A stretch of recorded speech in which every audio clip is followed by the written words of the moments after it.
한 주 동안의 주요 이슈를 살펴보는 소셜 브리핑 크리스천을 위한 세상북입니다. 정세균 국무총리가 수도권에 코로나19 특별대책기간을 선포했습니다.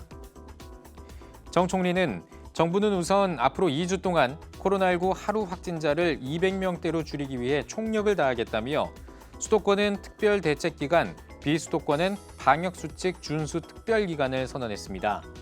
정 총리는 수도권은 다중이용시설과 외국인 근로자가 많아 사업장을 중점적으로 점검해 4차 유행 불씨를 남김없이 진화하겠다고 밝혔습니다. 국내선 여객수가 코로나19 이전 수준을 회복했습니다. 국토교통부에 따르면 지난달 국적 항공사의 국내선 여객수는 약 231만 4천 명으로 2019년에 249만 명에 근접한 것으로 나타났습니다. 지난달에는 코로나19 확산세가 잦아들고 설 연휴가 겹치면서 국내선 여객수가 늘어났다는 분석이 나오고 있는데요. 3월 여객수도 250만 명 수준에 달할 것이라는 전망이 나오고 있습니다.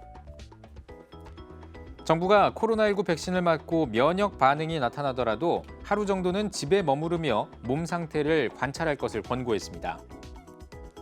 중앙사고수습본부 손영래 사회전략반장은 접종을 받고 나타나는 면역 반응과 관련해 하루 정도 집에서 약을 먹으며 관찰하는 것이 응급실에 가는 것보다 현명한 태도라며 집에서 휴식을 취하면서 상황을 지켜보는 것이 바람직하다고 전했습니다.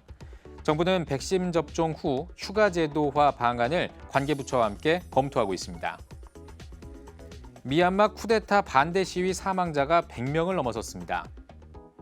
지난 주말에 군부가 시위대를 강경 진압하는 과정에서 최소 38명이 숨져 누적 사망자가 126명에 달하는 것으로 나타났는데요.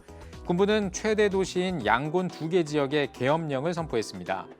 미얀마 군부에 대항해 출범한 미얀마 지하 문민정부는 가장 어두운 순간이지만 새벽이 머지 않았다며 시민들을 독려했습니다.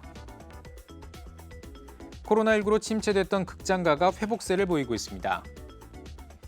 골든글로브를 수상한 영화 미나리가 국내에 개봉하면서 지난 6일에는 극장 1일 관객 수가 약 4개월 만에 20만 명을 넘어섰습니다. 영화 미나리는 누적 관객 수 49만 명을 돌파한 상태인데요. 이준익 감독의 연출과 배우 설경구의 첫 사극 도전으로 주목받고 있는 자산어보를 비롯해 공유와 박보검 주연의 서복 등 기대작들도 개봉을 앞두고 있어 회복세는 이어질 것으로 보입니다. 프랑스 리그앙 지롱댕 드 보르도의 황의조 선수가 멀티골을 넣으며 팀을 승리로 이끌었습니다. 황의조는 시즌 29라운드 디종과의 경기에서 전반에만 2골을 터뜨리는 맹활약을 펼치면서 팀의 8경기 만에 승리를 안겼습니다. 이와 동시에 자신의 유럽 무대 최다골을 경신했는데요. 통계 전문 사이트 후스코어드닷컴은 황의조에게 양팀 통틀어 2위에 해당하는 평점 8.33을 부여했습니다. 지금까지 소셜 브리핑 크리스천을 위한 세상북이었습니다.